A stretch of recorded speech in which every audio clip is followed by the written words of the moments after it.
It is humid like a wet fart today. Like all of the clouds, but it's warm.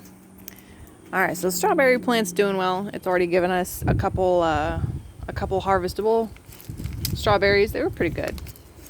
I got to one a little bit late, so it was kind of soft. That one's gross, and normally I would feed that to the chickens, but they can't eat that yet, so, you know, compost pile it is eventually. For now, we have a bunch of cute little birds that throw fruits too sometimes, because I think that's better for them than any kind of breads. But yeah, so here we are in the greenhouse. My potatoes are blooming. You'll notice a little white buds on them, which is pretty neat. I got little baby leaves. I got wasps in here, which are fun, but those are my okras. I'm going to be digging, and there's my corn. So, and then I'm going to be digging a spot back here, probably just big enough for the okra and the potatoes, because this is not working. Like, they're growing okay, but they're not thriving. So first of all, in clumps is not a great idea, and second of all, probably this in general is not a great idea. Like, they're doing okay, but they're not growing, if that makes sense. Like, these are, I think these are tomato plants, and these are itty bitty little bell peppers, and the bell pepper seeds came up, but they're not doing much. The cilantro's teeny tiny, like everything's just teeny tiny, and these are more bell peppers. Everything's staying small. So for the future, I will not be doing this. Like, they're strong, but they're not growing.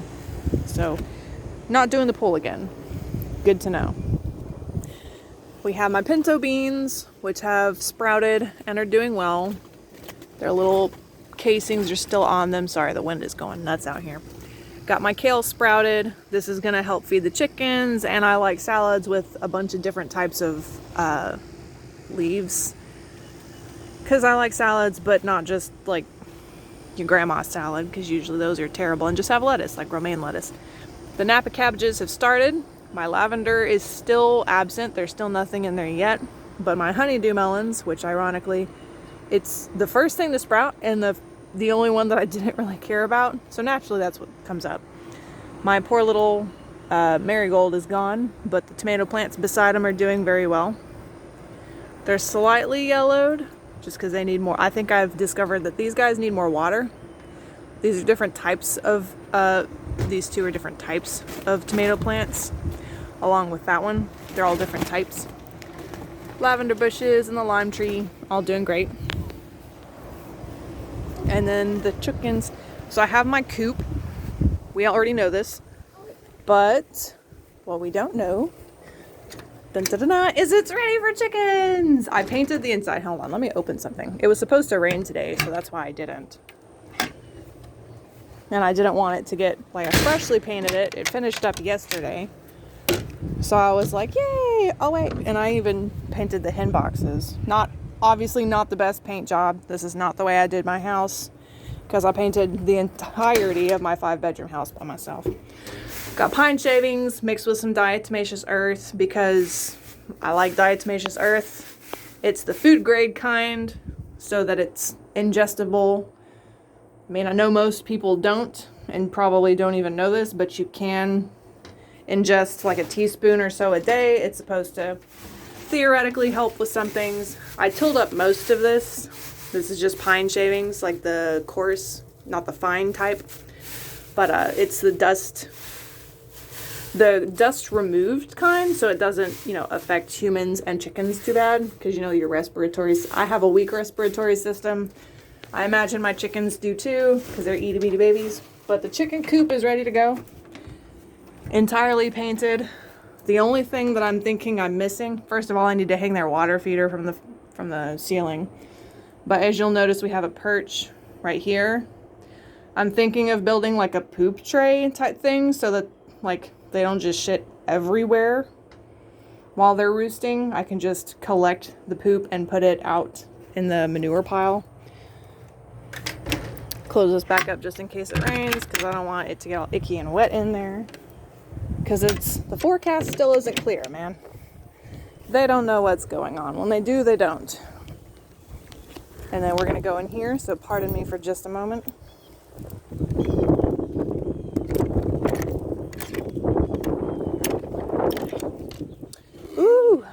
there goes the wind.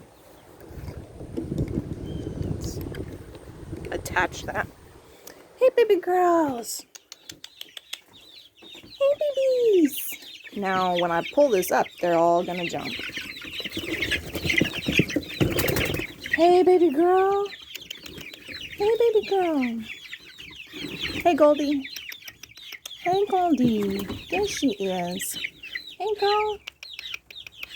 So we've got my silver lace Wyandotte, my barred rocks, my Rhode Island red, an Easter egger, two of my my big girls, my leghorns, my beautiful red Sussex. She's a sweet girl. And then one of my other leghorns. So I think she's my biggest girl. That's not, I think. She's also skittish. That's a gold lace right next to her. So what I'm thinking on, since they're just about 5 weeks old-ish, sweet baby, is I think I'm going to move them coming this Wednesday probably into their coop. Whoop. I think I'm going to move them this Wednesday because they're 5 weeks old and my entire shed smells like chicken, which would not be too bad, except that we also have music stuff set over there. So that's not great.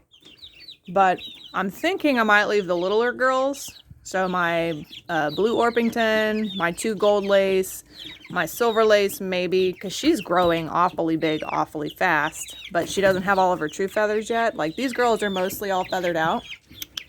You gonna be nice? Yeah. Oh, there she goes. But yeah, these girls are mostly feathered out. They got a little bit of butt fluff left, that kind of stuff. But yeah, they're right at 5 weeks. I think the littler leghorns are a week behind them. And then, like I said, the blue Orpington and the Wyandottes are behind them as well. But the big girls for sure are getting moved. And then shortly thereafter, we're going to be moving the smaller ones. It turns out that I don't think we're getting any more chicks from... Ew! But that's the perfect poop. Good job, bro. But we're getting more from... Or we're not getting more, so that's okay. Yeah, watch your feet. There's poo-poo. One of them, I think it's this one, has a bit of runny poop. I recently gave them a baby cake, which might not have been a great idea. We'll see. Some of them seem to really like it. But yeah, so chickens, 5 weeks old, moving out into their permanent home. We'll be changing their nasty doo-doo water and food here in just a minute. Oh. All right.